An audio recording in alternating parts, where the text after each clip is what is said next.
Morning, one thing where you see the plow cams, it scares the hell out of you. It's like, can't see the road. I love it.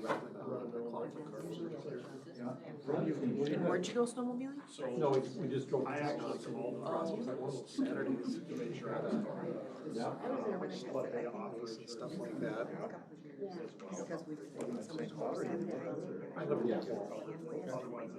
You used to work for the DNR, right? Nope, I worked, never had up in the paper. Yep. I worked there for 10 years. For Camp Ripley for 1 year. Did you really? Oh, with, oh God, what was his name? Danny Myers? Danny was there for a long time, and then Bruce, the guy that was the solid waste manager for Morrison. Scott Elbers was there forever. Yep.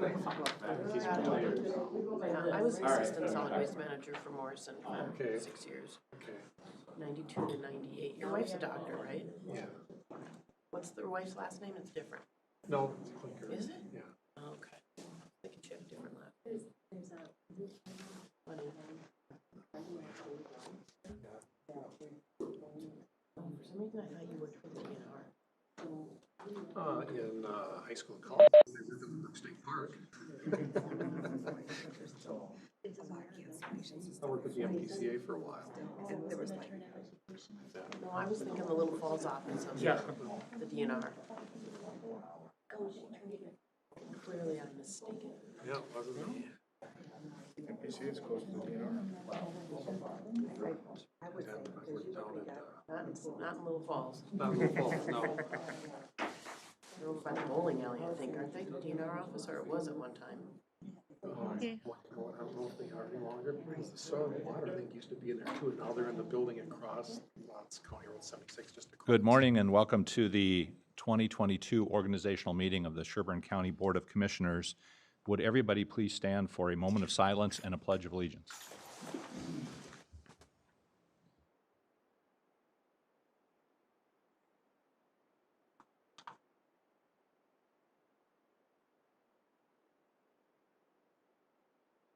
I pledge allegiance to the flag of the United States of America and to the republic for which it stands, one nation, under God, indivisible, with liberty and justice for all.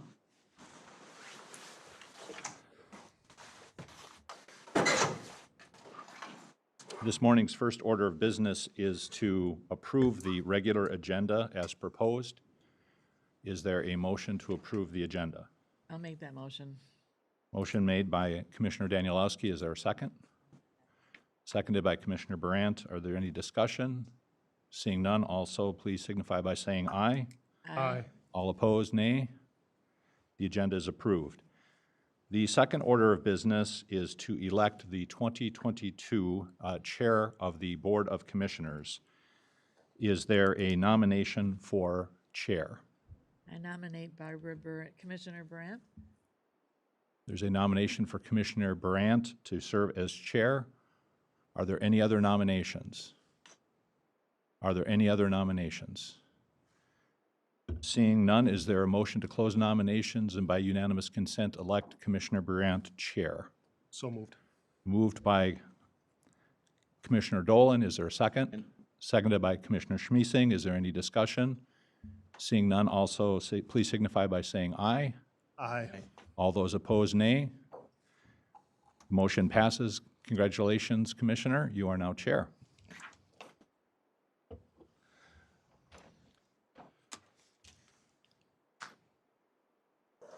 Transfer in real estate. Well,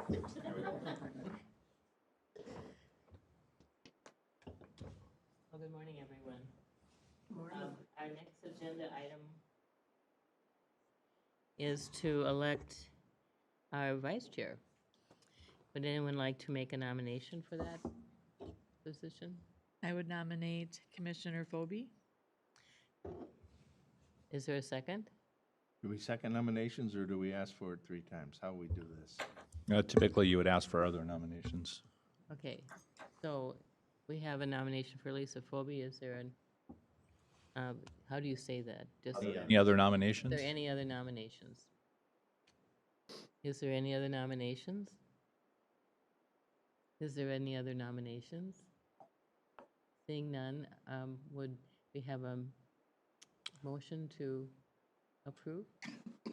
I'll move to close. And we have a Close the motion and nominations and white ballot. a white ballot. Okay. I'll second that. There's, motion has been made for white ballot and seconded.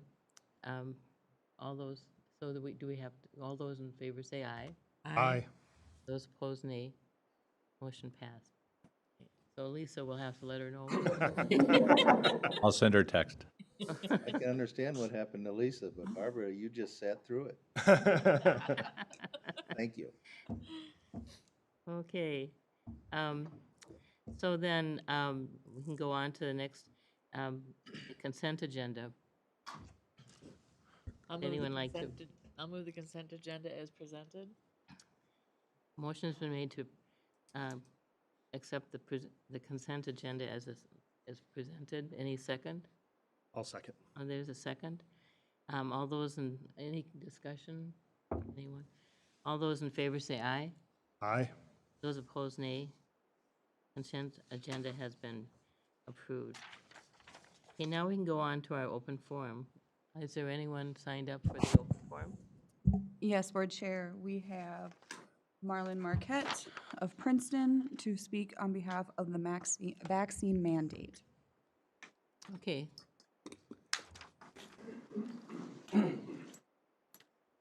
Thank you. Give us your name and address, and then, Okay, my name is Marlon Marquette. Good morning, Commissioners. For those of you who don't know me, I am the Public Works Maintenance Superintendent. I've been a county employee for 28 years and 10 months, and I'd like to be a county employee for at least another 2 years and 2 months. My reason for being before you this morning is to offer brief comments on the vaccine mandate. It's my understanding that you will be reviewing a draft policy and implementation of the OSHA standard at this meeting. The part of the standard that I am concerned with is the part that offers an exception to the mandatory vaccination policy and permits employers who choose the option to develop a policy to allow employees to undergo weekly testing. So that's what I'm going to be talking about. The standard is called the Federal OSHA Emergency Temporary Standard for COVID-19 vaccination.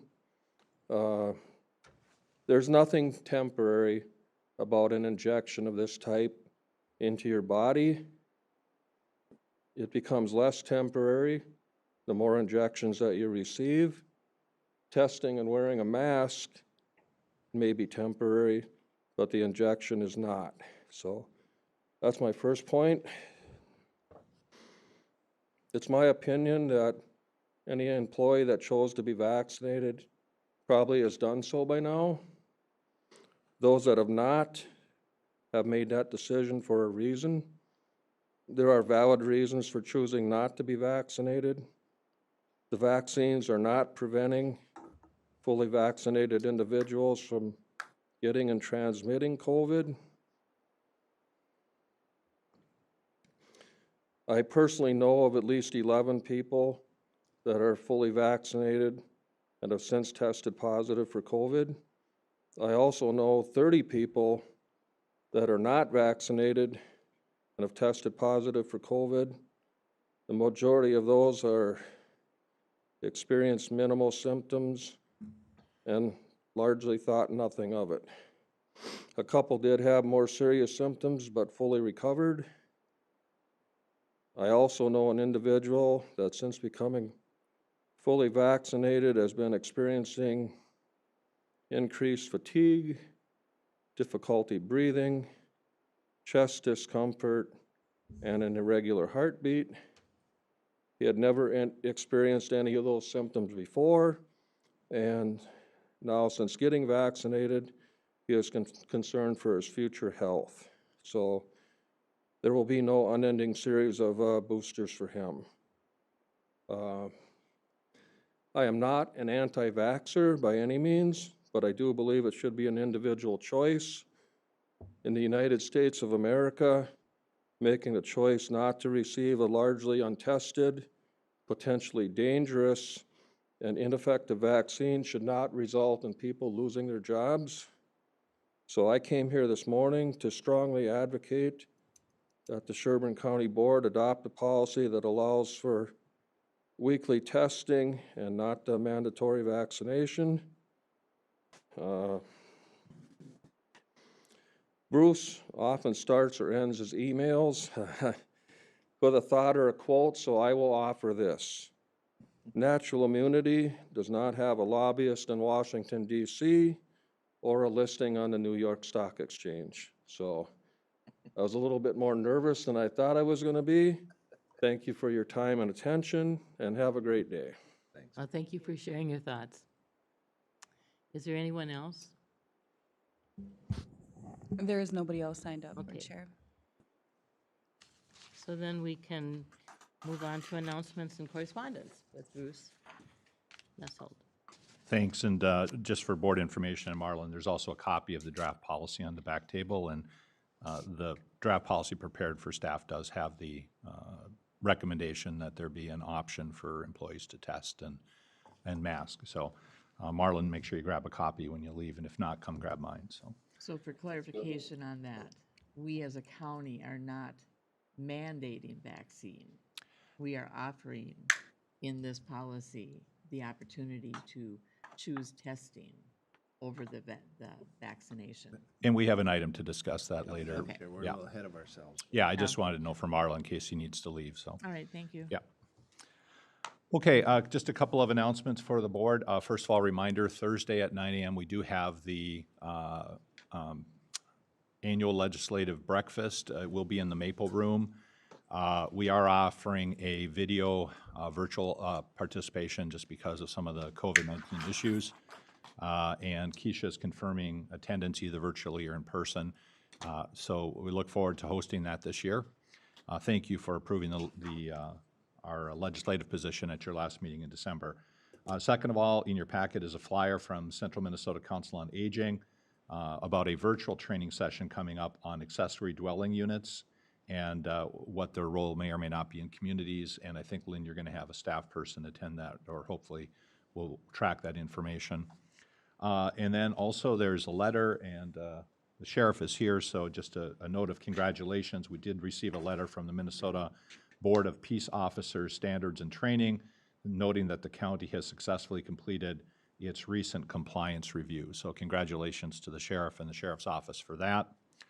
Also, just wanted to note for the board, if you didn't see it, I'll pass it along, but a really neat article right before Christmas in the St. Cloud Times about our mental health crisis co-responder, Roy. We had talked a little bit about that, if you remember, from the budget discussions, and a very nice write-up about his efforts. And so congratulations also to Amanda, the sheriff, and Roy for putting that program together and noting its success. That's all the announcements I have for you at this time. Okay, thank you very much. And this was really a good article, so. Okay, so then we can move on to our regular agenda. And our first item of business is to consider issuance of an interim use permit for highway planned unit development flooring business with Kevin Olson. And Lynn is here. Madam Chair, Yes, I'm going to recuse myself from this agenda item for potential conflict. okay. Good morning, Commissioners. These are the items from the December Planning Commission. The company that you just mentioned is called Red Barn Flooring Company. It's in Livonia Township on 2.5 acres. Planning Commission recommended approval with the 11 conditions and the finding of fact. Okay. I'll make a motion to approve the interim use permit application with the 11 conditions and the findings of fact as recommended. Is there a second? Okay. I'll second. Motion's been made and seconded to approve this. Is there any further discussion? Seeing none, all those in favor say aye. Aye. Aye. Those opposed, nay. Motion passed. Okay, now we can move on to item number 2, which is to consider the issuance of an interim use permit for mining, Knife River Corporation, North Central. And then, again, This is the Fred and Karen Bankston property. They're requesting to mine, it's 79 acres from a 145-acre parcel. This is in Section 27 of Haven Township up in the Agricultural District. Planning Commission recommended approval of the interim use permit with the 31 conditions and the finding of fact listed in your packet. Madam Chair, yes. move approval as conditioned with the included findings of fact. Okay, motion's been made to approve with the 31 conditions. And the I'll findings of second, Madam fact. Chair. And then we have a second. Any further discussion? I did have a question in regards to, I think 31 conditions must about be a high, one of the higher ends of our conditioning. Who is the one that normally is responsible? Is that just based on complaint-driven conditions, or does someone from the county actually watch that? Mitch in our office is our gravel mine person, and he's Okay. the one that inspects these sites, checks on them, makes sure they're in compliance. Perfect, thank you. Yep. Okay, any other discussion? Seeing none, all those in favor say aye. Aye. Those opposed, nay. Motion's passed. Thank you. Okay, now moving on to item number 3 with introduction for a new accounting manager, auditor, and treasurer office. Good morning, Commissioners. Madam Chairman, Good morning. congratulations on your appointment. Thank you. Today, I would like to introduce to you Sherilyn Kapsner, who was hired November 1st, so she's just been with us just 2 days over 2 months. So she is our accounting manager in our auditor treasurer's office. And Sherilyn has a bachelor's degree in accounting from Bemidji State University, and she comes to us from the private sector as a controller from Minnesota Exteriors, a position that she held for the past 3 years. And prior to that, she had held a variety of positions in accounting field for different entities, and she brings a vast experience and knowledge in all aspects of accounting. So we are very happy to have her here, and I would like to introduce her to you, and she can say a few words. Welcome. Welcome. Sherilyn, you just come up Yeah. here. We want you on camera. Good morning. Good morning. As Diane said, my name is Sherilyn Kapsner. I've been in the accounting realm for over 30 years now in a variety of positions, both small company and large companies. The majority of my career has been held in the private sector, small, private, family-owned companies, where I've been pretty much the entire office manager, entire accounting department, HR, payroll, all encompassed into one person. So I do have quite a variety of background, everything from accounts payable to financial statements. So I'm hoping all of that background will help me be a good right hand to Diane and the rest of the department. And I'm so looking forward to learning more and being able to take more off of Diane's plate and give her more of a hand, and very excited to be in such a wonderful department. I got very lucky, and I'm very grateful to Ms. Arnold for bringing me on board. Welcome. Welcome. Welcome. Yes, Thank we're you. happy to have you. Thank you. Nice, thank you.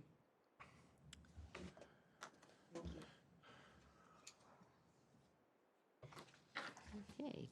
And with that, we can move on to, because I have the next one on the agenda as well. And before you, Oops, excuse me. Thank you. the next agenda will be, item is awarding the bid for the 2022 official county publications. Sherilyn is handing out a form to you of the received bids that we received for this coming year. And on the second page of that is just our history that I put together for you each year of our costs that we have expended on those particular categories for those 4 on there. So with that, in your packet, there was the letter that I presented to you. And we have got the individual bids are all put together.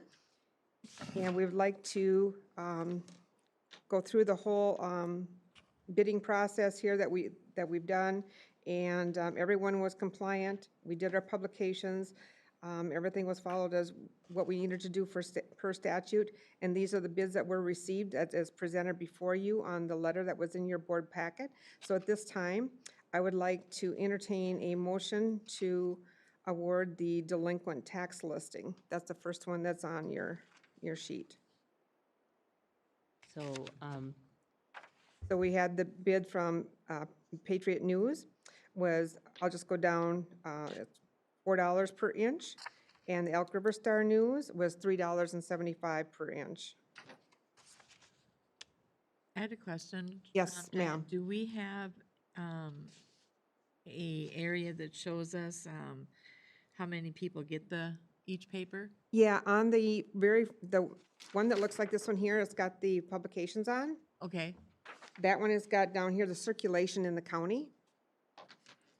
So we're showing the Patriot News is at 13,868. In 2022, as you know, the Elk River Star News is producing their paper now in a requester. So the person would have to request the newspaper in order for them to get it. They are estimating at 7,000 to 10,000 people that would be requesting the paper. And you'd have to request, and the paper would be free. Correct. That's my understanding, okay. Correct, yes.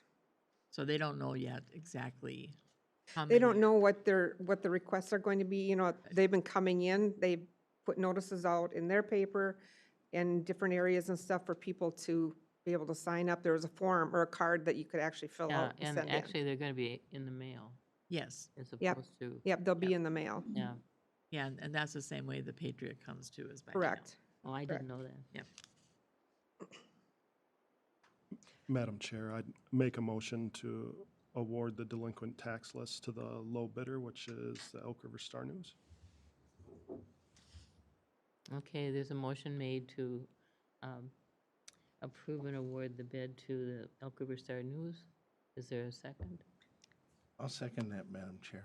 Okay, motion's been made and seconded. Is there any further discussion? I just have a question, and it's Yep. probably my poor math skills. But I'm looking at the top line, it says .33000 or $4 Right, per and inch, and then the next one is .3396. that's how the calculation come up, because those the lines in length per picas. That's why I attached the actual calculation for you. Okay. So there's a difference in that. Believe me, I went over that twice too. So Because I'm you going, get- how can that happen? So, yeah, the length in lines per pica was for the Patriot, that's 12.5, whereas in the Star News is 9.33. And then when you do the math out, then that's how it calculates out. So the print would be a little bit larger in the, In the Patriot is News. that right? That's a Correct. little larger? Yes. and Yep. So, well, it's a close deal. Okay. If that helps explain a little bit. But good Yeah. question, very good question. Well, I mean, you know, Yes, should when we you be look at looking it, at it? Should we be looking at it by, we're looking at it by the inch, right? correct, correct. That's how we're comparing. So, Yep. so next year, they probably would want to adjust their print size. You know, I mean, do we clarify the size of the? It's on the form and stuff that is sent to them that they Okay, fill and out. these both are within the, Yep, within the guidelines, correct. Okay, so they're both within the criteria that Yes, they they are. received. Okay. Yep. Okay, is there any other discussion? Seeing none, all those in favor say aye. Aye. Those opposed, nay. Motion passed. So the next one that we're going to be looking at will be the financial statement. This will be the financial statement for 2021 that is being worked on currently now. And we had two bids. We had the Patriot News was at $4 per inch, and the Elk River Star News at $3.75 per inch. I'll move the Star News. Okay, a motion has been made. Is there a second? I'll second. Motion has been made and seconded for the Star News for the, is this the financial Yes. statement? Yeah. Okay. Is there any further discussion? Seeing none, all those in favor say aye. Aye. Those opposed, nay. Motion passed. Thank you. The next publication will be the alternate publication for our financial statement. The Star News did not bid. They submitted in a bid for their regular price at $16 per inch. And the Patriot News submitted in $4 per inch for their publication. Okay. Madam Chair, I'll move the Patriot News. Patriot, okay. Is there a second to that? I'll second. Okay, motion's been made and seconded. Is there any further discussion? Seeing none, all those in favor say aye. Aye. Those opposed, nay. Okay, motion passed. So Patriot News, So next will be the commissioner proceedings. That again, Patriot News submitted in a bid of $3.60 per inch, and the Elk River Star News submitted in a bid of $3.50 per inch. Madam Chair, I'll move approval of the low bidder, Elk River Star News. okay, the motion's been made. Is there a second? I'll second. Motion been made and seconded for the, is it, say this again, this is the commissioner? This is for the commissioner proceedings, Commissioner. the minutes and the warrants that get published in the paper. Yep, Okay, the required publications. okay, is there any further discussion? Seeing none, all those in favor say aye. Aye. Aye. Those opposed, nay. Okay, Elk River, Thank you. With that, then I will send out notifications of awarding of the bids and let our department heads also know who our legal newspaper will be for 2022. Thank you much. Madam Chair, Any I question? would just like, if, afford me this, I'd just like to add it. Thank you to both the papers for bidding this year. I mean, Absolutely. It is a competitive thing, and we appreciate them being interested in serving us, so. Yeah. Just like to get that out there, because that hasn't always been the case, so, thank you. yeah, totally agree. Thank you, commissioners. Okay. So now we can move on to item number 5, which is to review and approve a contract with Innova Law Group to assist with identification of and compliance with HIPAA regulations. Good morning, Madam Chair. Good morning. Good morning, Commissioners. As you're all aware, Health and Human Services has to migrate their MMIS data over to the Google Data Cloud platform. That implicates the HIPAA requirements. As you know, a number of years ago, back in the 2000s, we had originally identified HIPAA, the footprint for HIPAA, as covering all of Health and Human Services. Mr. Simon of my office has been working on a project for the last couple of years trying to refine and define that HIPAA footprint. With MMIS going up onto that new platform, that has to accelerate the process. There's a law firm called Innova, and they have an individual who works for them who used to do this for Ramsey County. And so we reached out to them to see if they would be willing to work with us. The idea is that we would carry the lion's share of the workload here, but they would be able to assist us and facilitate defining the HIPAA footprint. They have provided us with a discounted government rate of $250 per hour. That's $100 less than what they typically charge per hour. So what I would ask for is approval. I apologize, I don't have a budget because it's going to be largely dependent upon the scope of the footprint and what all falls in, what all falls out in the detail.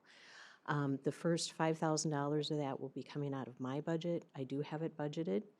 The remainder of the monies will be coming out of, we believe, Health and Human Services budget. So we've actually met to discuss that. But we have to get this completed before we go up into that new cloud format. Okay.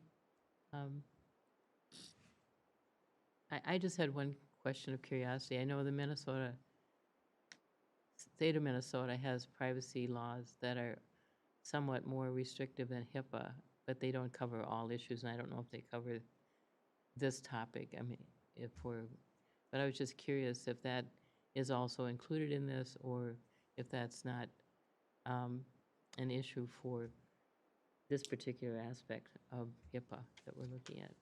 Actually, I would have to probably defer to Tim because he's working on the ground on the project. So if I may call him up.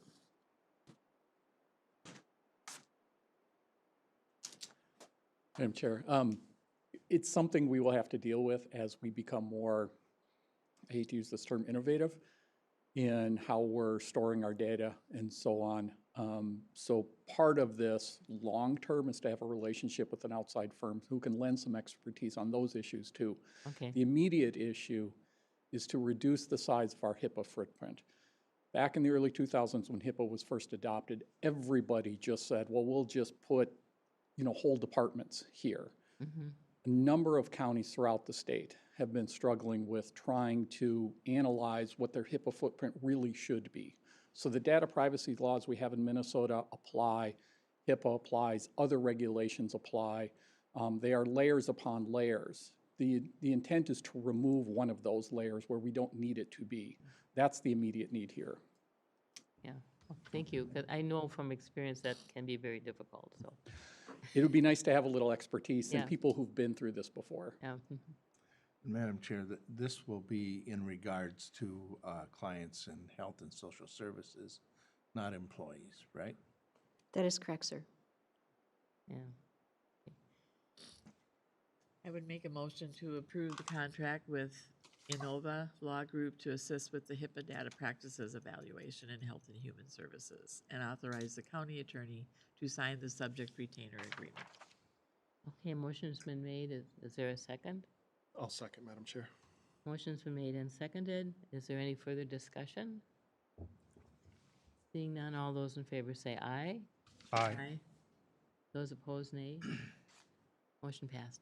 Thank you for your consideration. Thank you, Kathy. Then moving on to item number 6 is to look at our American Rescue Plan Act update. Good morning, Commissioners. This week we have 4 biweekly approvals for $13,027.13, and the details were included in your packet. So looking for an approval of those expenses. Okay, so, Madam Chair, I'll motion to approve the biweekly ARPA-related expenditures and okay, a motion's been made. Can we have a second? I'll second. Is there any further discussion regarding the expenses of less than 50,000? So, any further discussion? Seeing none, all those in favor say aye. Aye. Those opposed, nay. Motion passed. We also have a request for a University of Minnesota Ag Extension position for 3 years, which would be shared with Morrison, Stearns, and Benton counties. The costs associated with this project would be for just the Sherburne County cost, and we would be tracking the hours and calls that were received within Sherburne County. And Bruce, I don't know if you want to add anything to that. Yeah, if the board doesn't mind, just a quick update. We did speak with Lori. There's going to be a meeting in late February with the 3 counties that are currently in this consortium, and we will be invited to participate. Then, assuming everybody wants to move forward, they will then start looking for the position for late spring, summer. So the actual 2022 costs will be lower. We don't know how much, but this is a commitment for 3 years that would follow the MOA, and it would be tied to ARPA funding if you approve this today, which means that a future board would have to decide if they want to continue that and use levy dollars. So it is tied to a 3-year maximum at this point. Madam Chair. Yes. One other thing that I think we got to make clear to the public too is that's a 3-year shared position, which also gives us access to 3 other shared positions. So in theory, we're paying for 1 position and getting access to 4 subject matter experts through extension with those other 3 counties. So it's a partnership. We're just paying a 0.6 position to access the whole partnership. Any further discussion? and having the opportunity to collect data, to make a decision going forward at the end of 3 years. Yes, that was part of being ARPA, that you have data to collect. Yeah. Yes, we have some framework. Madam Chair, has there been a motion? No, Madam Chair, I'll make that motion. Okay. Is Motion there, to approve. motion's been made, is there a second? I'll second. Any further discussion? Well, just quickly, I'm going to support this. It's very difficult for me. We're doing a 3-year deal here, and we're waiting for results that we should have had before we made this decision. We were unable to get this into our regular budget simply because of that. So this is kind of, we found a way to do something here, and I'm concerned that we're doing that. I'm concerned that if the numbers that we wanted to find out don't support it, we have tied our hands for 3 years here, so. Madam Chair. We have a, Go ahead. I apologize, Commissioner. Madam Chair, thank you. Madam Chair, just for my understanding, since I'll be working on the agreement, since it is ARPA funds, we will have to have the tracking requirements for ARPA. yes. And I just want to make sure that the motion is inclusive of that. Thank you very kindly.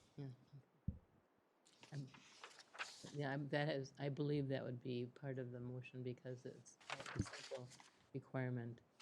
Yeah, Madam Chair, my motion does include ARPA, all of our standard ARPA reporting requirements. Okay. And Madam Chair, just to piggyback on Commissioner Schmeezing's comments, I'm of much of the same mind. You know, I struggled with this, and that's been no secret. You know, and I think the struggle is with that extension relationship and accountability and how things are tracked. I don't think it's necessarily the people that'll utilize this. And for that reason, I'm all right going forward with this 3-year commitment of ARPA funds to make sure that, you know, if the value is there, we continue it. But I am very anxious to see standards put in place that we have in place for other departments and other expenditures of funds to come back to us so we can make a smart decision going forward. So I shouldn't say smart, I should say informed decision going forward. Rayanne, did you have something to add? I am appreciative of staff working through this with us as a board and finding a way to gather that information that we seek. And so I think over the next 3 years, I think it's a okay use of ARPA funds to do that with, and also being able to help anybody in our county that would need these services. So thank you, staff, for working extra hard to find a way. Bruce, did you have something to add? Just a minor point of clarification, and it's like a nuclear option, so it's not super clean, but to Commissioner Schmeessing's point, it is still subject to annual budgeting. So if the wheels fall off this year, the board could, under the MOA, there is a termination clause subject to budgeting. So it's not quite a 3-year commitment, but it is good faith 3 years. So a little bit of mincing words there, but I hope that helps a little bit. Little balm on the wound, I guess, so. Well, I think that they've been pretty clear with us that, you know, their expectation is 3 years. And if you're gonna do that, and if you're gonna do that with partners that you work with in a lot of different ways and have a lot of respect for, you pretty much got to stay the course once you step into the fray, so. And just a comment, one of the things that I think, at least for me, has been helpful is the fact that these other counties have used these positions for many years and have found them to be very effective and useful. And I don't see any indications that they wouldn't continue to be so. So I am pleased that we can at least give this a try and see where we're going. And I'm personally feeling that we will see success, but that's obviously we'll cover in time. So any other discussion? So all those in favor say aye. Aye. Aye. Those opposed, nay. Motion's passed. Thank you. Okay. So, moving on to, Item 7. item 7, to review and approve the 2022 County Board meeting schedule. Thank you, Madam Chair, members of the commission. So you've had a couple chances to look at this, and we figured out our error from 2 meetings ago, and hopefully have clarified that. The proposed schedule, you can see both visually with the calendar and then in text here. Keisha has it in front of you. In essence, we've put it together, I think, the way you had wanted it. I just note a couple of things. We have the standard format, which is first and third meetings of the month at 9 a.m. Tuesdays, with a couple of exceptions. February and March, we go to second and fourth. One is to accommodate NACO in February, and 2 in March is to accommodate some AMC activities that are piggybacked. And then more importantly is for a business flow standpoint, if we stay with the second and the fourth in March, then we have meetings every other week. So the only, if there's an incongruity, would be the end of January, we end up with essentially 3 weeks between the 18th and the 8th. But that's, otherwise it flows well for February, March, then back in April on a regular schedule. You'll notice then in July, we have 1 meeting recommended because of the 4th of July break. And then August, September, October, and November are the same. December, we do like we did this year, which is adjust for AMC, so we just have a Thursday meeting the first month. And then, if necessary, the December 20th meeting. Commissioner Phobie had asked that we really try to schedule as much as we can on the 8th, and we will do so. So hopefully that adjusted and clarified for the board, and if you're comfortable, we should approve the calendar so we can post it. So we're in the right year here. We are in the right year. Okay, We I'll are. move approval of the board calendar. And Saturday and Sunday's in the right column, so darn calendars, they just, Madam Sometimes Chair, it's I'll tough to second tell. that. yeah, it's Okay, tough to tell motion's- what day it is, right? Motion's been made and seconded to approve this schedule for this coming year. Is any further discussion? I'm glad that people are so relieved that we've got the right year and dates and so forth. Okay, all those in favor, seeing no more discussion, all those in favor say aye. Aye. Those opposed, nay. Motion's passed. Small victories, Madam Chair, small victories. There you go.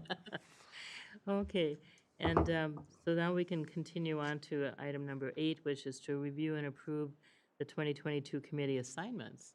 And I got to tell you, you guys worked us over at that workshop. I think Keisha had notes, Dan had notes, I had notes, and we sat down, we went through the ball, we're like, okay, we think we got it. Then we even had to send out an email to a few of you just to verify it, but I think we've got it correct. The good news is you can adjust this at any meeting, so, but we've presented it as we think you wanted it. So unless there's changes here at the dais, we would recommend approval so we can let the organizations know who the folks are. Yeah. Do we approve this, or is this a board chair's prerogative? Usually it's the chair recommends and then the board affirms. You Okay, can, yeah. so you're recommending? I'm recommending it. I'll make the motion to approve. I'll second, Madam Chair. Okay, motion's been made and seconded to approve the committee assignments. Any further discussion? Seeing none, all those in favor say aye. Aye. Those opposed, nay. Motion passed. Okay. So now we can continue on to item number 9, which is to consider interim county policy and related issues regarding compliance with Department of Labor and OSHA regulations on employers for required COVID vaccination or testing/masking.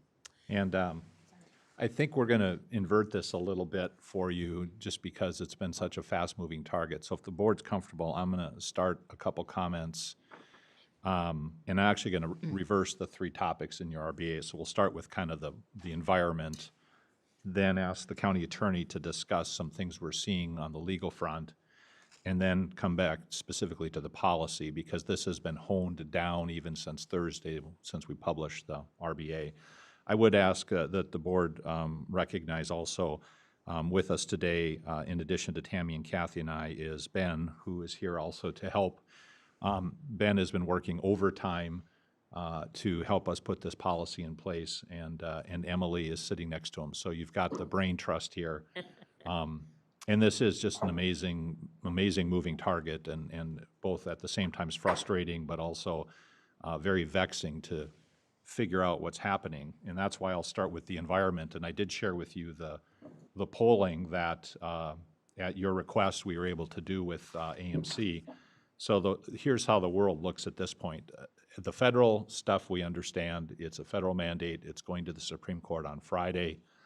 I think without paraphrasing Ben or Tim or Kathy too much here, the chances are we're not going to see a Supreme Court decision for a while. So even though they're going to hear it, our opinion is we should get an interim policy in place and then adjust it as needed, including after there's a decision by the court. Focus in on Minnesota. Minnesota has some unique laws that also come into play with how we're going to implement this, and we're not really at a point that we'll discuss those today, but I want you to be aware of them. In particular, Minnesota has a vexing question about what is the employer's obligation versus the employee's. Top on that, of course, you have local negotiated labor agreements that would also come into play as well. So there are some interesting dynamics that will be playing out as we move forward here.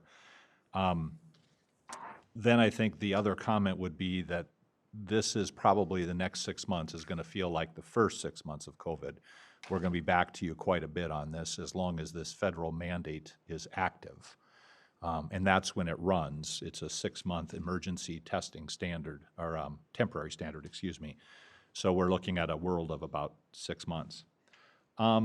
Looking specifically at Minnesota counties to answer some of the board's questions and just how we're going to focus in for you. 66 counties did respond. We've already had 5 counties have approved their policy. The vast majority are going to be approving it here in the next week or two. No county has indicated that they are not going to approve a policy.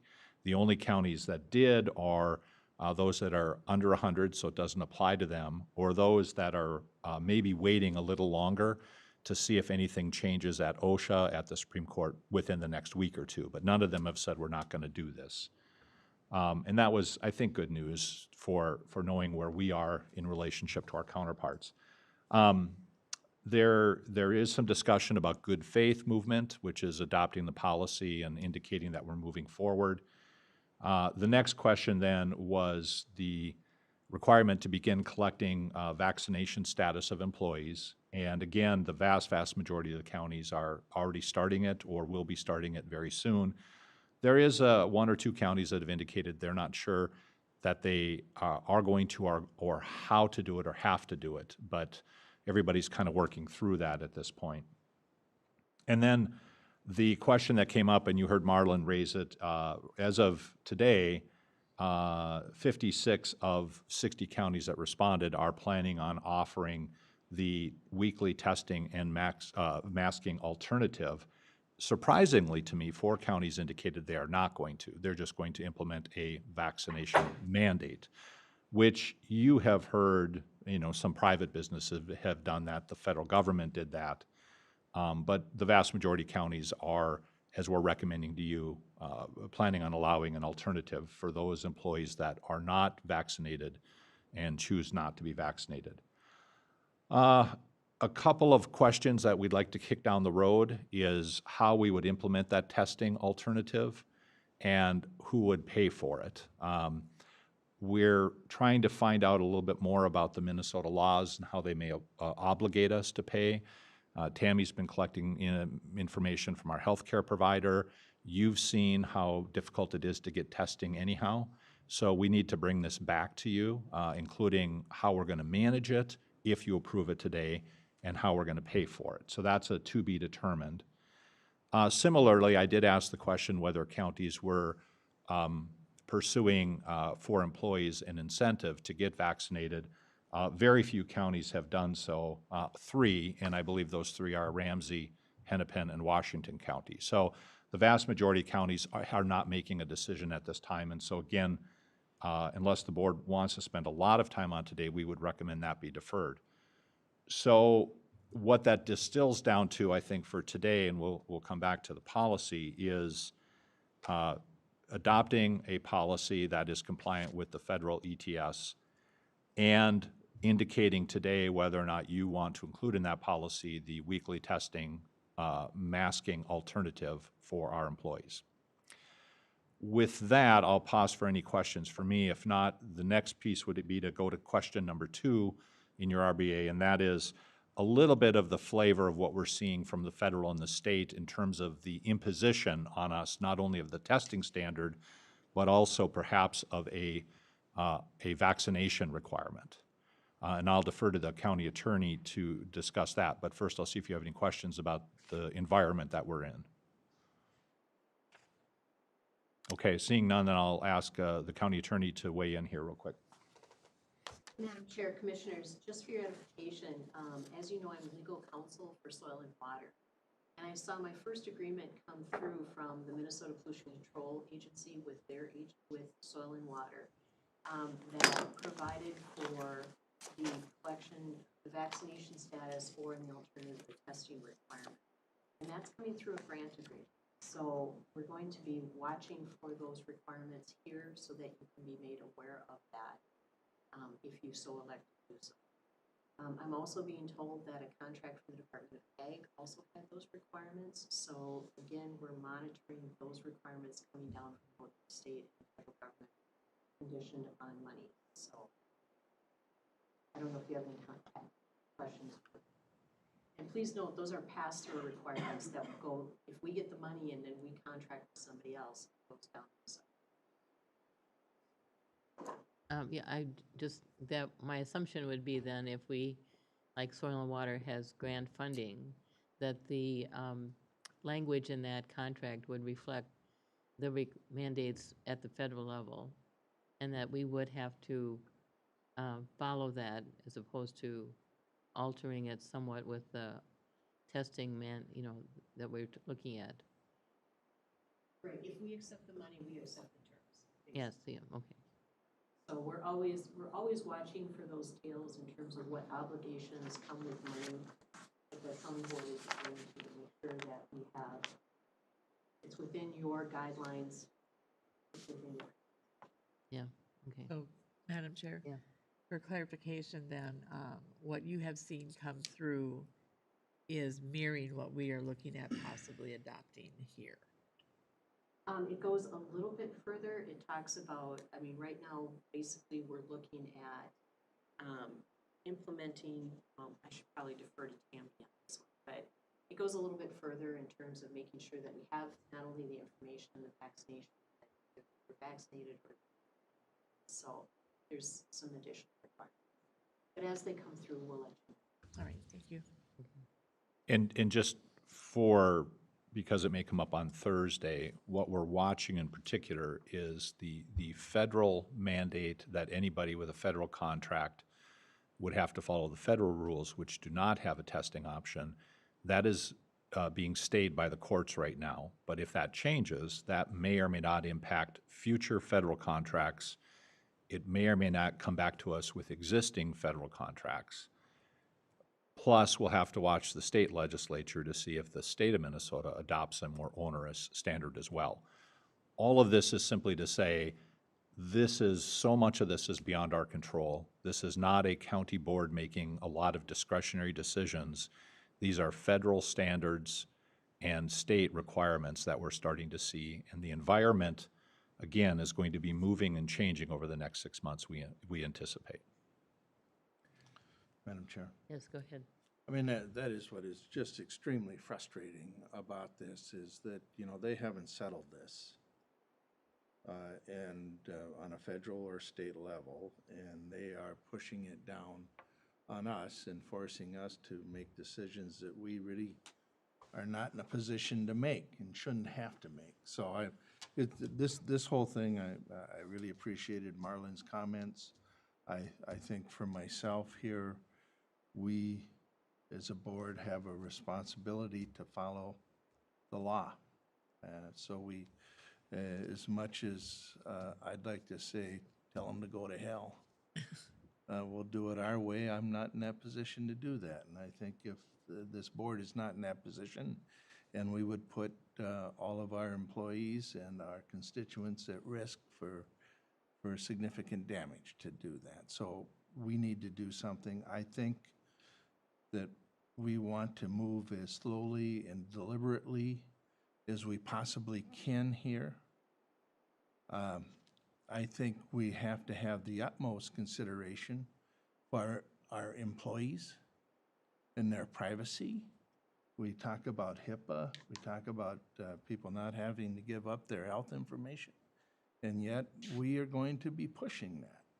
And we're pushing that because of not because of congressional action. We're pushing it because one person or one administration says we need to do that. So I think we're in a very tough position here. I think we want to be careful that we stay as far on the back of our skis and not get out over our skis too far on this, and wait till there's some settled law here that we can deal with. Madam Chair, Yes. I concur with Commissioner Smeezing's thoughts. I appreciate the policy that is before us for consideration that I think also shows that we want to support our employees' choices. That's why we are not seeing where we're going to mandate anything in regards to having to have the vaccination. We give the opportunity to do the other where you can just test. And so I appreciate how we're coming at this, because I do firmly believe that these things should be choices by individuals. And I agree that this is going to be a moving target, and I think that everybody has drafted something that is somewhat, it does what we need to be doing to show compliance, but at the same time, we can change as things change. So I do appreciate that, and cannot agree more with Commissioner Smeezing's comments. And it's always about personal choice for myself. You either choose or you choose not to, and that is your right to do. So with that, we'll turn to the policy. I will give a very high-level review for you, and I apologize you didn't see it until last evening in draft format. And then I'll ask Tammy and Ben and Tim to walk you through it, not painfully line by line, but at least by general themes. Answer any questions you might have. Generally speaking, we're recommending adoption of an interim policy, and that is because we do anticipate there will be some changes either by action of the Supreme Court or by other things. The two pieces are that this would get us into compliance with the federal OSHA emergency temporary standard. It does allow for the lane for weekly testing and face masking for employees who choose not to get vaccinated. So those are the two components. It does bring us into compliance, and it does allow for that, which is allowed under the federal regulations. In addition, we would begin collecting vaccination status data, which is required. Our recommendation is that we will do it under a contract with a vendor that is working with many other counties as well as the state for board information. It's called Vault. That contract is a small contract, but it is online based. It is, we think, HIPAA compliant and will have Tennyson warnings. But that'll be the mechanism to begin collecting that data, tracking that data. Should we come back to the board with a program to provide or facilitate testing, Vault also offers that, but it's a much more significant contract that we have not had a chance to review yet, and it would come to the board either on the 18th or the 4th of February. Did I get that right? No. But that's the Third. first board meeting in February? Yeah, first meeting in February, sorry. What your calendar? What year calendar, Felix? Yeah, I was just going to say, I've looked at that thing so many times. Here. And we may or may not have to have a, a special meeting to deal with that. But, so the bottom line is we don't have staffing capacity for this either, so we're looking for the appropriate mechanism. If you are interested in the testing information, Tammy can talk about the things we've explored, which is using our on-site clinic, using a third-party vendor. You've all probably experienced your own challenges getting testing, and it's getting worse. So again, that's still to be determined, but if you approve the testing alternative today, just know we will be working on that and bringing it back to you.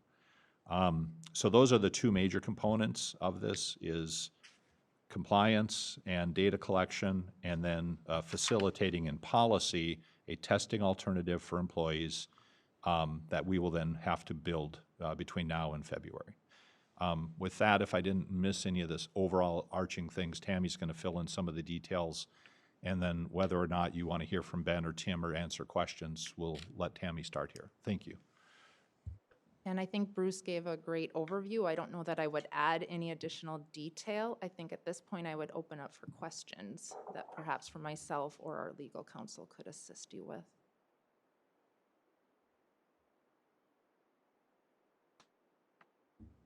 Madam Chair, I just, my hope is that what we do, we're doing as much as we can to keep options open for employees and not forcing anyone into something they choose not to do.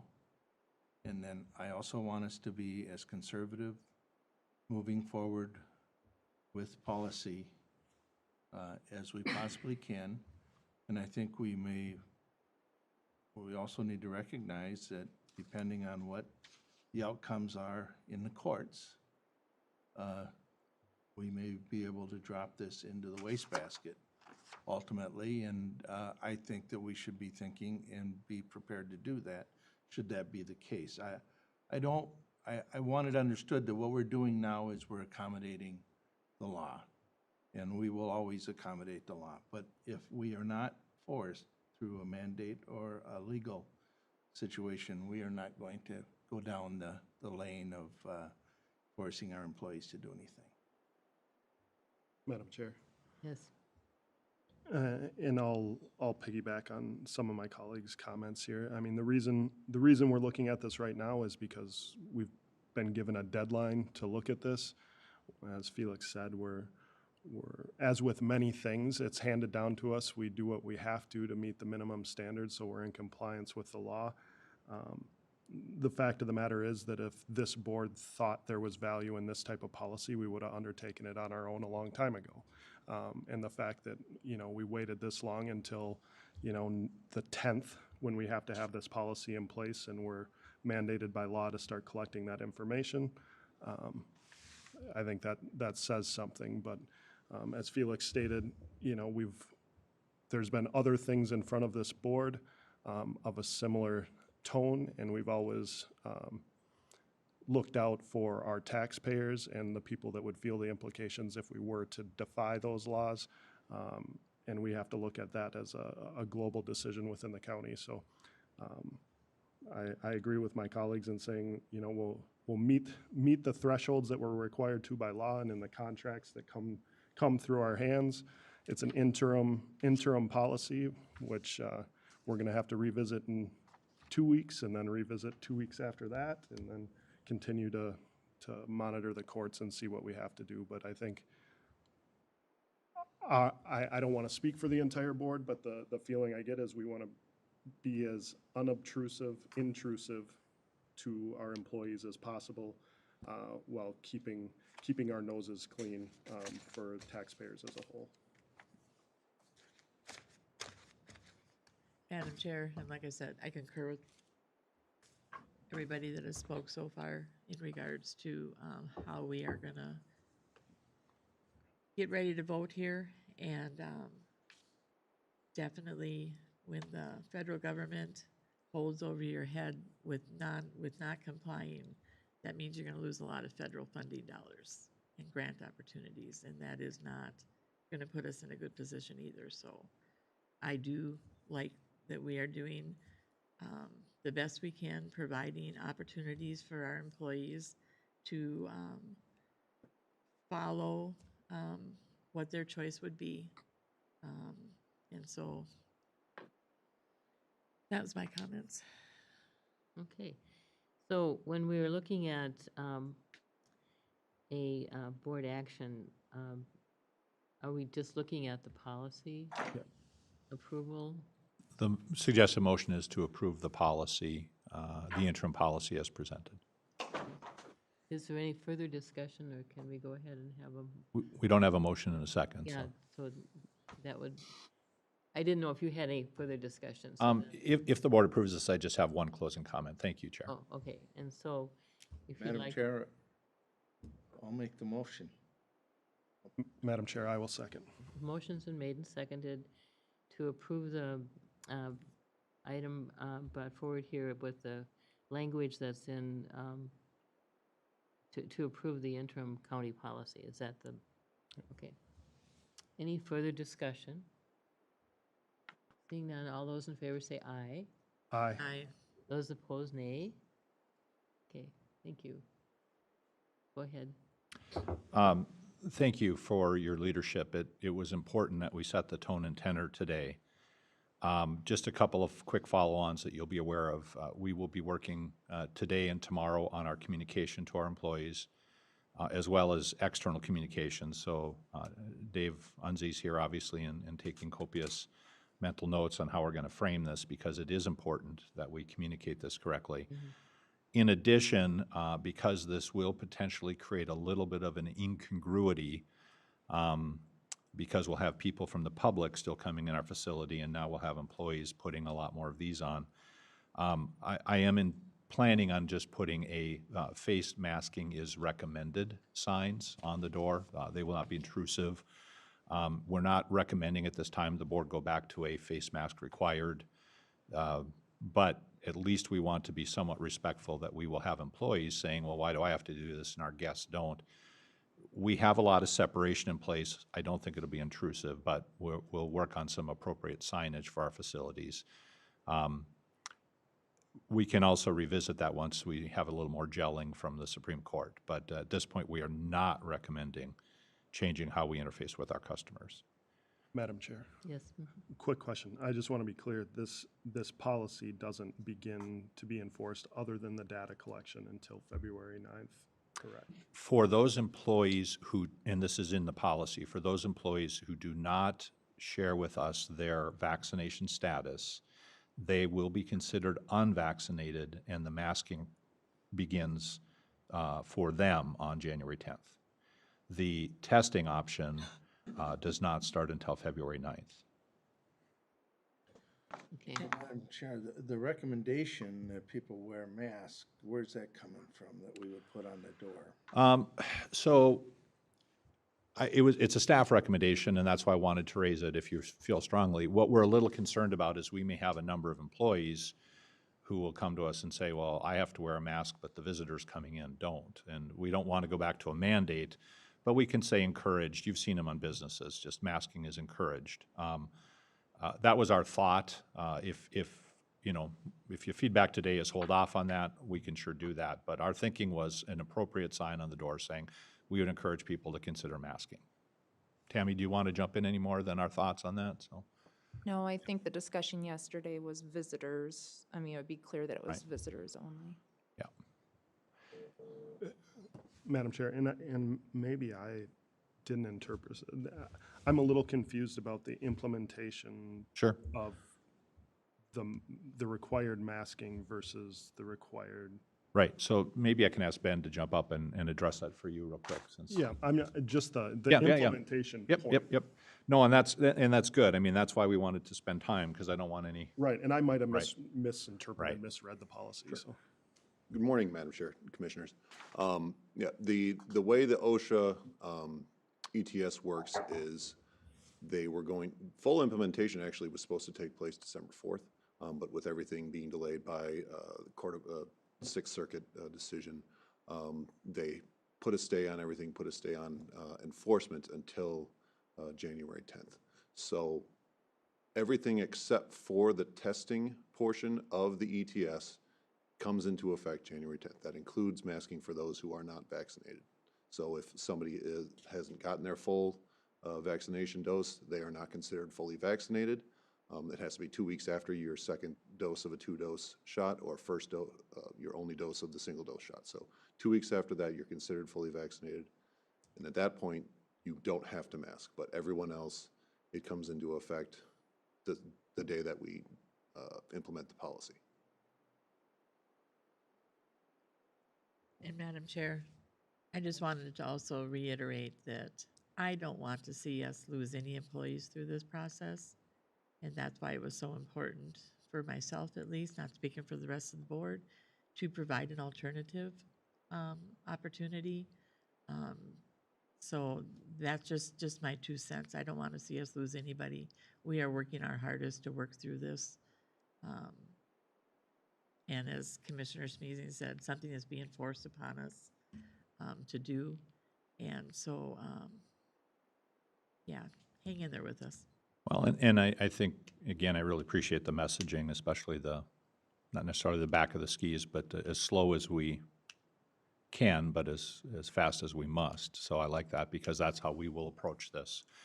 And if we need to, we may communicate and have you guys get back together even before the 18th. But we expect by the 18th we can have some more information on some of those other data points. Tim, did you get clarified down on the masking? Yeah, I guess it's clear, like the policy, I guess, is clear. I'm just trying to understand the logic behind it, but yeah, it's It's got. I guess, am I interrupting? Nope, you? go ahead, Felix. Sorry. Okay. I'm just wondering if us putting the signs on the doors is us leaning over our skis a little bit. and I can hold off. It was really just an employee consideration, and I was taking your notice about being respectful to our employees. But if you'd rather wait on that, we can see whether we get some employees saying, well, what about our guests? And I can bring that back on the 18th. And I'm totally fine with that. I just want to be transparent with you, so. I would guess, I would just assume we did it that way. But. Yep, that's great. No, and I appreciate the feedback, whether maybe I presented it wrong. I should have put it as a specific data point, but I'm glad we covered it. The last point I did want to note, and I know you all well enough to know that you will agree with me, this particular month has been exceptionally difficult because, as Ben said, this was put on hold. Then when the 6th Court of Appeals overturned the stay of the 5th Court of Appeals, did I get that right? I think that's Circuit, yeah. Circuit, sorry. Things got put into motion quick, and then we really weren't sure what was going to happen, and then all of a sudden OSHA said January 10th. And almost every employer with over 100 was put into a tailspin, including every county and every city over 100. This has consumed a lot of time and energy, particularly, I want to note, Tammy and Emily and Ben and Tim. This interrupted holidays, it interrupted family time. This has put a strain on your staff, but we're going to do the best we can, and I just want to thank them publicly for the work that they put into this. We know it's going to be difficult for staff and for employees, but the leadership of your staff has been absolutely amazing, and we really appreciate your support. And I just want to publicly note that. Dan has also been very involved in this, and it really put a pall, I think, on holidays. But we got to a point now where we felt comfortable bringing what we did to you. So thank you for your support. Yeah, and thank you for all of your hard work. I think I'd mentioned that prior to that. We know that this is a challenge for us all, and especially staff, to pull these recommendations together in these policies. And I, for one, depending on what the Supreme Court decides,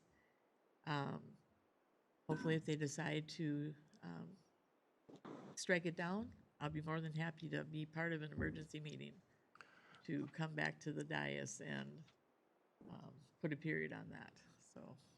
Madam Chair, a couple quick questions again. So we're implementing, or we're adopting this policy today. What is our window for collecting data?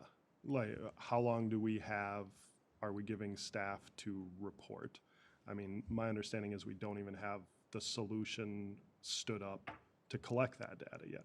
And that's kind of where I'm going with we don't even have a mechanism right now to decide or to determine who's vaccinated and who's not. So how can we implement the masking portion of it without that? I think you were spying in our staff meeting yesterday. That's a pretty good question. We chewed on this a lot. So, Ben, can you want to cover the coming into compliance that we talked about and what happens, the value of doing the policy today, and what happens if we just don't have software? So for enforcement of the ETS, OSHA, and I can tell you that I have gone round and round with MIN-OSHA, labor standards, Attorney General's office, and they've all sent me to one of the other offices. So it has been quite a carousel around with the different agencies. But when it comes to implementation, the enforcement will take into consideration the efforts put forth by the entities. So the fact that we have a policy in place and we are working towards collecting the information for employees, and we will be implementing the masking policy for those who don't have vaccination information on file, whether they have information on file or whether they don't.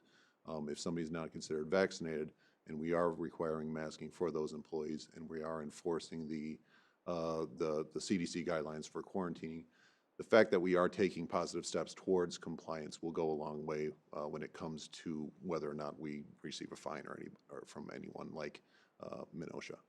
So the fact that we're taking these positive steps today puts us, a step ahead of enforcement from that regulatory agency. Madam Chair, so Ben, they're saying we're moving in good faith.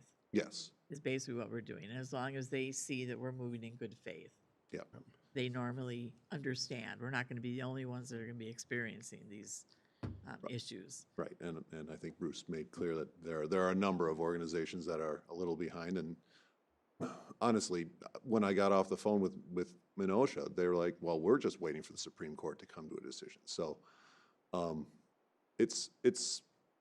I think there's a lot of understanding across the state about what they're expecting from employers to provide. I think we are taking very good steps forward in compliance with the standard, and I think we should be in good shape come the 10th. And it wouldn't be any concern that if we don't make a deadline like that, we're working towards it. Yeah, as long as we have something in place, I think if we're working towards getting that contract solidified with Vault and getting the process put in place, I think those will be positive steps towards getting the compliance that we need to have in order to avoid some kind of a fine from OSHA.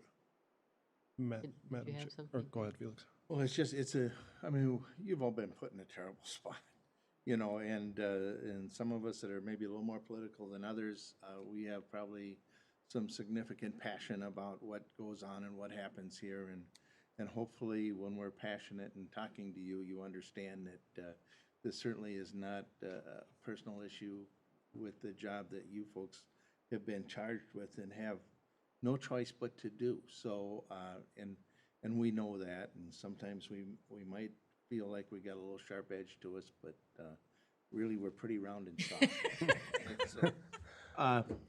I just one other suggestion as we wrap this up. I know that you're going to be doing a letter to the employees or an email to the employees. Would it be possible for you to include a link that shows the board discussion so the employees can see where their commissioners and where their leadership weighed in on this? I would, with board permission, I think that's a great idea, and we'll definitely do so. Madam Chair, again, not to beleaguer this point, I'm just having a tough time on this. So essentially, we're employing a de facto mask mandate the second we adopt this, right? Because no one will have the ability or tool to prove that they are vaccinated. So everybody walking out this door, once we adopt this policy, right? Because we don't have the tool in place to say I am vaccinated, we're essentially telling everyone they got to wear a mask until we stand up that tool and collect that information so they can opt out. And just for clarification, Madam Chair, we did adopt this policy. Right. And the trigger date is the 10th, so it's not today. Right. And if we don't have the software in place, I'm going to defer to Ben on how we're going to handle that. I don't believe that I would be acting unless I'm told to force the masking without the tool in place. But essentially, that's what we're saying in the policy. Well, after January 10th. Right, Yeah. after January 10th. Right. If we don't have a way for employees to prove their vaccination, they would be under the same mandate as those who, are you tracking what I'm saying? I am, and the way the policy is written, if employees don't have the record on file, then they're considered unvaccinated until they provide documentation showing that they are fully vaccinated. So, at this point, since we don't have anything any kind of receptacle, and I mean, the way the policy reads is it's going to go through the online resource. So once we have that set up, then yeah, it would be, I guess, a de facto mask mandate. However, it's extremely temporary, and once we get the online resource up and running and communicate that information to employees, then I guess the mandate would be lifted and only be applicable to those who haven't submitted information yet.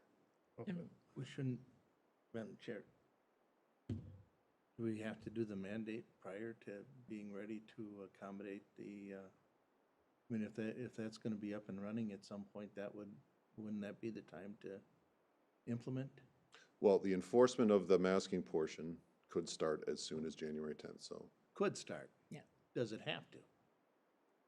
If we don't have the means to collect the information to make the decision,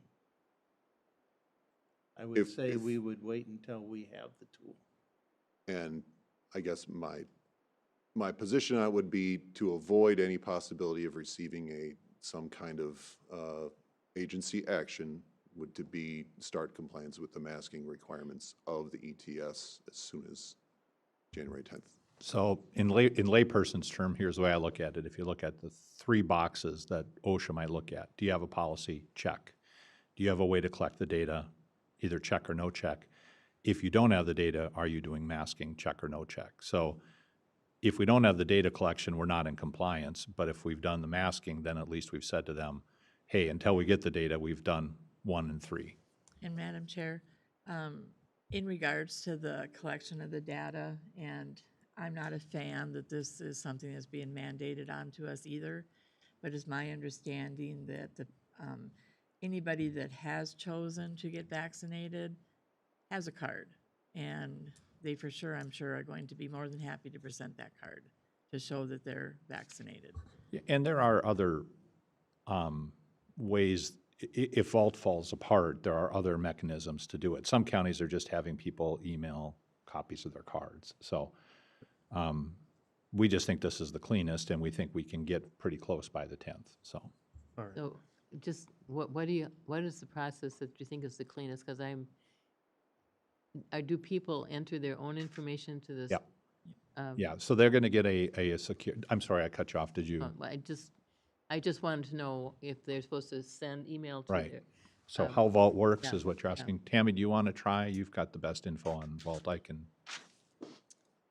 So in full transparency, we have a demo this afternoon with Vault to better understand their compliance center. But it is my understanding that there will be an individual link sent to each employee where they are able to answer vaccination status questions along with uploading the required documentation. Okay. Yeah, Madam Chair, and anybody that's used any of the state testing sites or vaccination sites has used Vault. That's what the state's been using, so. Okay. And then on the back end, we get a list of those who have proven vaccination, those who have chosen to say they're not going to be vaccinated, and those who didn't respond. And those latter 2 are what we then have to communicate and say, okay, until February, you have to wear a mask. Mm-hmm.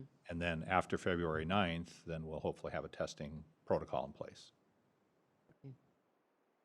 I'm not there with that yet. I mean, so what you're saying is everyone in this building would have to wear a mask? No. Prior to? No, not everyone. For policy starting on the 10th. So we'll collect the data on whether you're vaccinated or not vaccinated.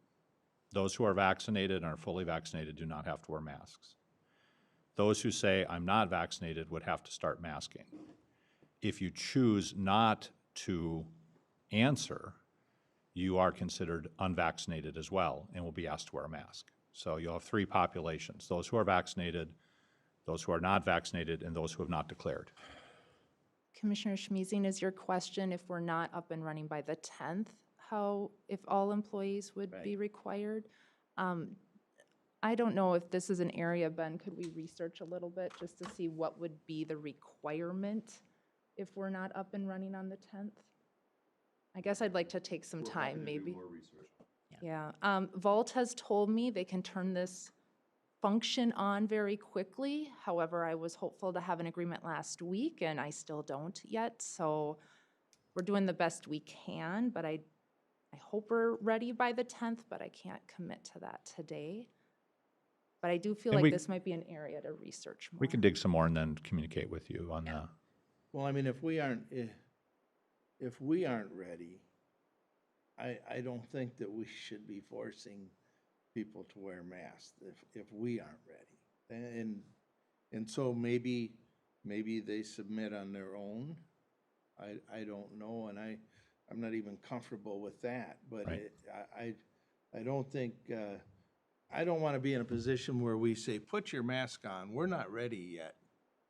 I don't think that is a very positive relationship to have with our employees. So, Well, we'll dig some more on that, and if it's within discretion, I think we've got the message from the board. If it's not and we have to figure something out, we may call you back together and say, what do you want to do? I understand the idea of trying to get in as full of compliance as possible, but if it creates disruption, maybe that's a board decision you'll have to make. Yeah. there's risk in our business. And maybe there is some acceptable risk with this. Okay. Well, we'll dig some more and communicate with you. So I really appreciate the post hoc conversation, and sorry that it wasn't clear to you, Tim, on the policy. So No, and that's good to see your thinking this morning, though. So. well, and that's, I think, sorry to muddy the waters on the whole thing, but the way I read it would be that we're adopting this policy and all of the enforcement pieces start on February 9th, because that is when all of those standards truly come into place, right? So I was just curious, because essentially, like we've said, if this policy goes into effect on the 10th, basically what it says is everybody's got a mask unless you can prove to us that you fall into the category that doesn't have to, right? And if we don't have that capability, no one can, so. Yeah, and actually the learning curve you talked about is something that we all went through, which was a realization that actually everything goes into effect on January 10th except the testing option out. Right. And so it's actually the flip of what you said. And yeah, we went through that about, a week ago, where we all went, oh, the real mandate's the 10th, yeah. So that's why we really wanted to get the policy in place, so that we at least are starting towards compliance. And there again, it's the starting towards compliance, and referring to what my colleague Commissioner Schmeezing said, this is being mandated to us. It's a law that's coming at us, and we're going to abide by the law, and as best we can, while moving towards showing that we are heading towards that compliance. So I think we all are on the same page, and we all understand that we want to do this as best we can, but as Commissioner Schmeezing's favorite saying is, not get ahead of our skis on it. So I think that message is really clear from this board. I just wanted to thank everyone, myself, that understanding, from my background in healthcare and in management for many, many years, how difficult this must have been to get this all together and get the words together and read. As I read through the policy, I was impressed with all of and just imagine all the difficulty and challenges that you went through. And I want to thank you very much for all the work that you've done. And I think that you've taken into consideration our employees and our people that we serve. And it was a tough thing to accomplish, but I think you did a wonderful job. So thank you so much. Thank you. Well said. Did we vote? Yes, we did. Done. It's done. Hey, the conversation though was really, really good afterwards, so thank you for that. I really would rather, talk about this early than have a surprise, like, come in and see a sign on the door or something, so. Yeah. Thanks. Yeah. All right. Okay. So we'll probably talk about this more in a I'm little sure. bit. It's coming back. It's It certainly will. not done. It'll come back quite a few times. Yeah, yes. Hopefully after the Supreme Court decision for the last time. Okay, so now we can move on to Commissioner correspondence, reports and upcoming meetings. Anyone like to start? I can go first. It's going to be easy. I had no meetings. It was the holidays. Okay, anyone else ready to go with that? Madam Chair, I did not have any either. I don't think. I don't know that anybody did. There wasn't a lot over the holidays. I don't think I had any either, so did you have any? Let's Felix? remove that agenda item. Okay, so I think it was a holiday week. And plus, Madam Chair, one quick note. I'd say to my colleagues, with the reshuffling of committees and everything, make sure, and I know I faced this last year, make sure that if you're on a committee, that you provide that committee the email address for the person that's replacing you. I know last year it took a while to make sure all the emails from everybody were going to the right places after we shuffled up who's on what. So if you get an email from something you're not on anymore, make sure you respond with the contact information for the person that is on. It's always a mess. okay. Anything else?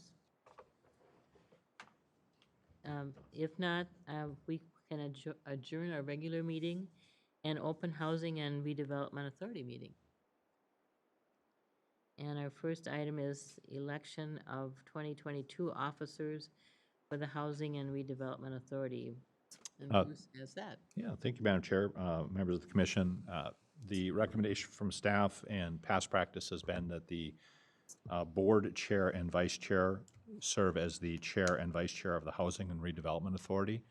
So at this time, I would entertain a nomination. Move the motion.